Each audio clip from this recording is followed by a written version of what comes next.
Hello guys, your girl is back. Nkechi Ejikume on Who Cares to Care. I want to thank you for watching the first part of my video, which I titled What Happens After Withdrawal Syndrome. Like I said to you last week, the video was getting too long. I had to split it into two because I didn't want to bore you in between, because I didn't want to lose you in our convo. I always like you engaged. I always like us moving step by step, moving together and not losing each other in any part of the conversation. That was why I had to split the video into two and brought you the first part. And the second part I'm going to upload now. I'm going to bring you this week. It is a continuation of the first one, of what happens after withdrawal syndrome. Thank you for watching. Thank you for being there. You know me already. You know what to do. Subscribe. Click on the bell button as you continually encourage me. Thank you so much.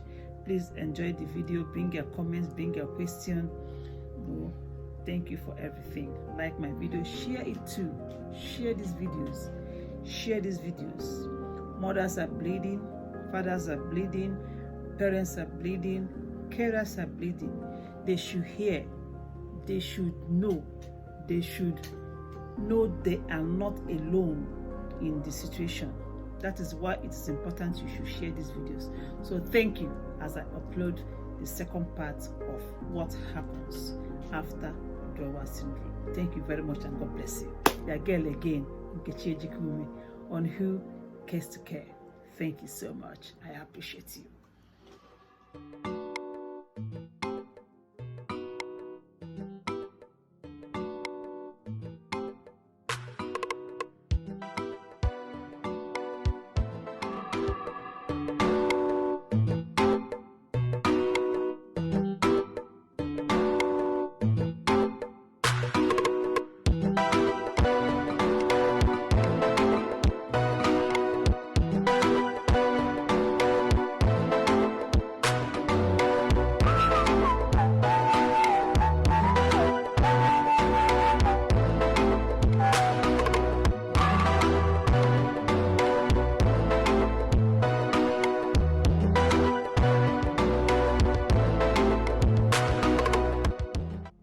So that was another round of teaching, both to his school and the after-school club, exactly what Nakas is allowed to eat and what Nakas is not allowed to eat.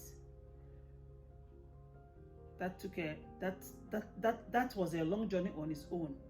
When one teacher will see my son down the corridor and give him chocolate to eat, thinking he's doing my son a favor, not realizing that he's messing up my hard work and making nonsense of all the good work I'm doing at home. But by the time they refused to listen, I fought them to stand still, to be honest. It used to shock them how I can trace it back to them anytime he comes back and he has eaten what he's not supposed to eat. I had no apologies because as far as I was concerned, Nakas is my son and for them is a job. I don't fail to remind them that Nakas is their job for them. And for me and his siblings, it is our life. So the fight began. Parents, you have to be ready to fight. It does no point being a good, she's a good lady. There's no need. Fight and win the battle of telling them how to manage and treat your son or your children before you now become a good lady. Because if you don't fight this thing, they'll just be contradicting all your efforts, messing up all your efforts, and it's frustrating because you're doing one thing at home, they're doing something different in school. That's not what you need. Everything has to. So as you are educating them, you have to be monitoring them. You have to know when your child has eaten what he's not supposed to eat, and you trace it back to them. And not just tracing it back to them, you have to fight accordingly. Anyway, in one of those meetings, I took it a step forward. In one of those meetings, I told the school that Nakas will stop eating school dinner. When I dropped this bombshell, huge. They didn't understand what I was talking about. They thought it was a joke. I told them that Nakas will come to school from today with his food, packed lunch, with his snacks, maybe his water, if they want me to bring his water. His head teacher looked at me like, are you okay? Do you even know what you're talking about? He said to me, how do you want to do this? How do you want to manage? Bless him. They brought the school menu because they were trying to talk you out of it too, thinking that doing you good, or I don't know. They brought the school menu. Hey, that is vegetable, is only salad, is chicken, is this, is that. Yes, it is vegetable, it is rice, it is chicken, it's pasta. But what they don't understand is the ingredients that has been used to make those foods, which remains a no-no to our children and to us, with the additives, the preservatives, the flavoring, the coloring, and all the shenanigans that has been added to those food, which is poison to our children.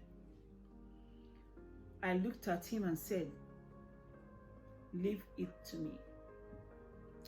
Leave it to me. Because at that point, I was prepared to do anything for my son to calm down. Because I know that when he calms down, he will understand better.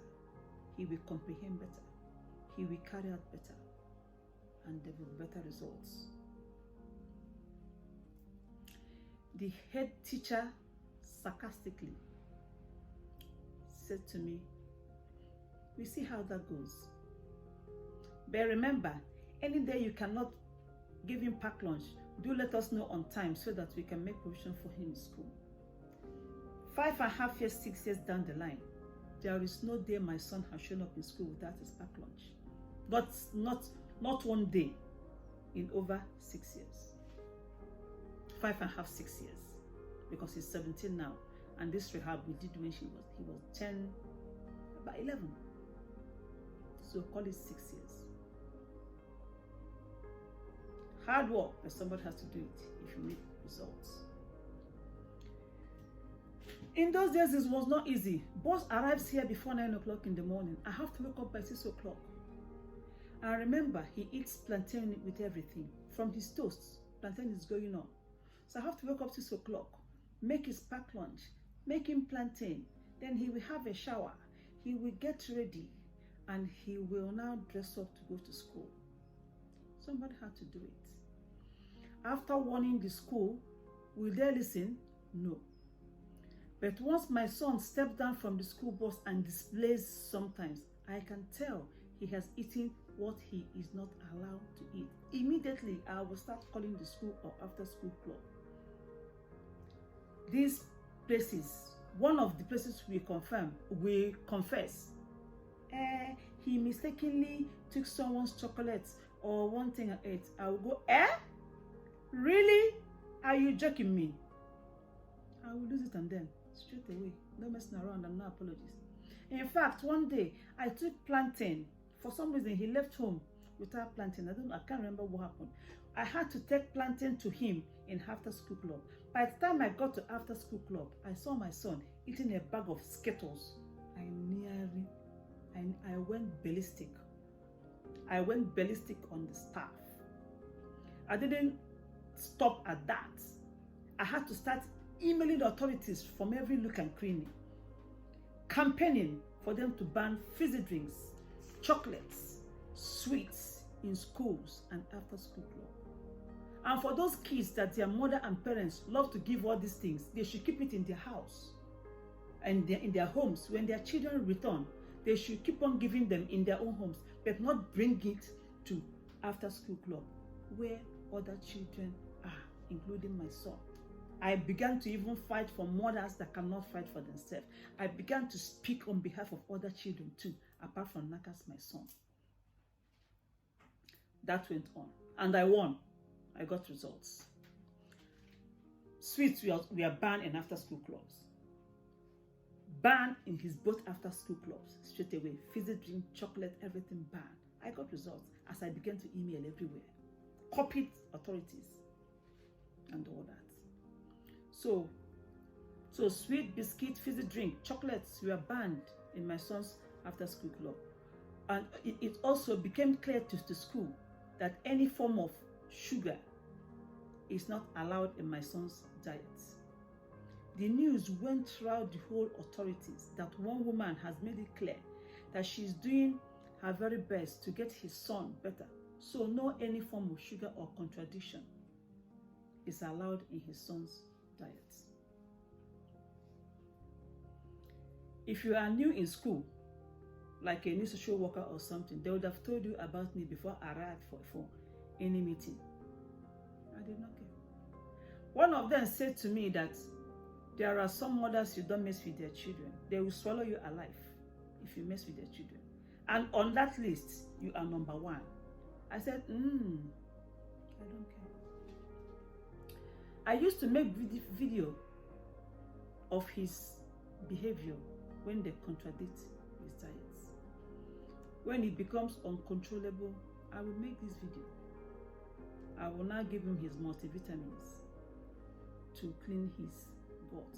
They are not drugs, remember. And we have to be careful, because when you complain, keep on complaining, he doesn't sleep, he's contradicting his diet, they will start offering you sleeping tablets. They offered me all manner of sleeping tablets. I said no. Drug is a no-no. I can't give myself, my son, any form of drug so that he can sleep. Drug became a no-no. So you have to be careful what they offer you.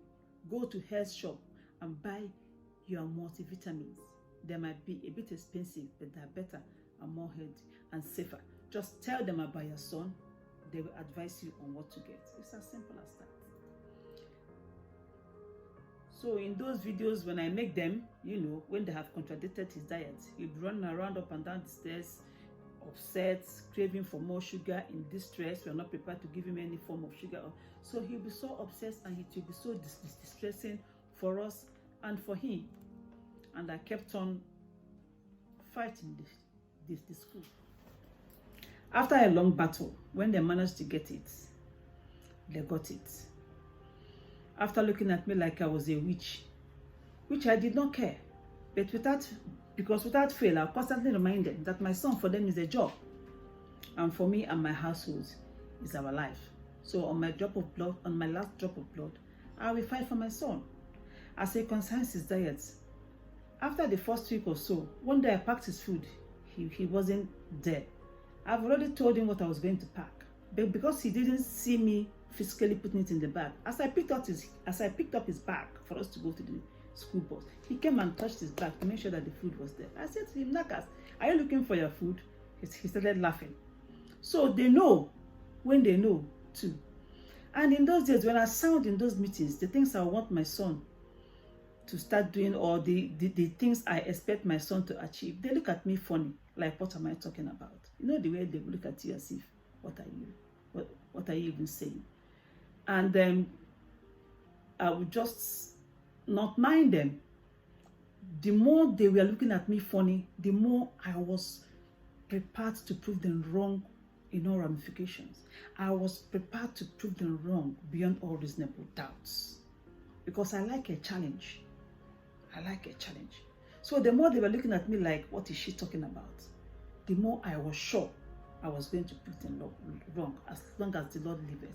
That's why when you're going for those meetings, mothers and fathers, you have to go prepared. You have to study like we have an exam. Take your iPad, take your phone, whatever thing you want to take. Write your points down. Because when you walk in, if you don't take your time, they just intimidate you. There might be 8 of them, 5 of them, round table. You're the one sitting. You're just the mom. All of them are saying the same thing, but different professions. You understand? So if you're not strong, if you're not prepared, they'll just talk over you. You will sit down there for 2 hours on end. You walk out of that place, you can't even hold on to one thing that you have achieved. But when you go ready and prepared, if you cannot talk, take a friend that can talk for you. But I used to go ready. Before they start talking, once I let them introduce the meeting, I take over. As I'm listening to you, you say one, there's one thing I will break that one down and all that. Meanwhile, all the questions I have to ask, I have them all written down. So once I scroll my iPad, that alone is intimidating for them, because they will know you're ready. Once you bring down your iPad, they know you've come here, you've not come here to joke. And that was how it went on, So, we continued. Because I got at a place of this battle of, you know, fighting them as a concern to diet, this and the other, it now became like a challenge. Okay, let's let her perform a miracle. Let's see. And as they sarcastically like, okay, let's see. As I was doing, I was calling God in my affairs, and they were shocked. I was bent on them seeing change in my son so that it will make sense. Anyway, I want to thank God for everything. As I conclude, today, Naka sits in the class for 45 minutes during lectures, according to them, if you know what I mean. I am not in the class. He listens and helps out in the class. According to them, I'm not in the class. He is a lot calmer as he sits and listens. According to them, I'm not in their class. He lost half of his body weight. According to them. Now, when I show up in those meetings and sound, they look at me with a new found super respect. Glory be to God. It took pain, effort, and God's grace. Still ongoing, but we are doing very well. They had the temerity, the audacity, the boldness to ask me, what are you doing at home so that we can do in school? I laughed at them. This time it was my time to laugh. I laughed at them. I said, do your own. I've told you guys, eradicate sugar from their diet. I gave them a challenge. I said, give me these children for 6 months. I give you brand new children. Let me feed them. Let me feed them. Let me feed these children for 6 months. I will give you both the school and their parents brand new children. It's as simple as that. Because most of their problem is in what they eat. Anyway, I love my son so dearly. I love him to death. And I know you love your own children too.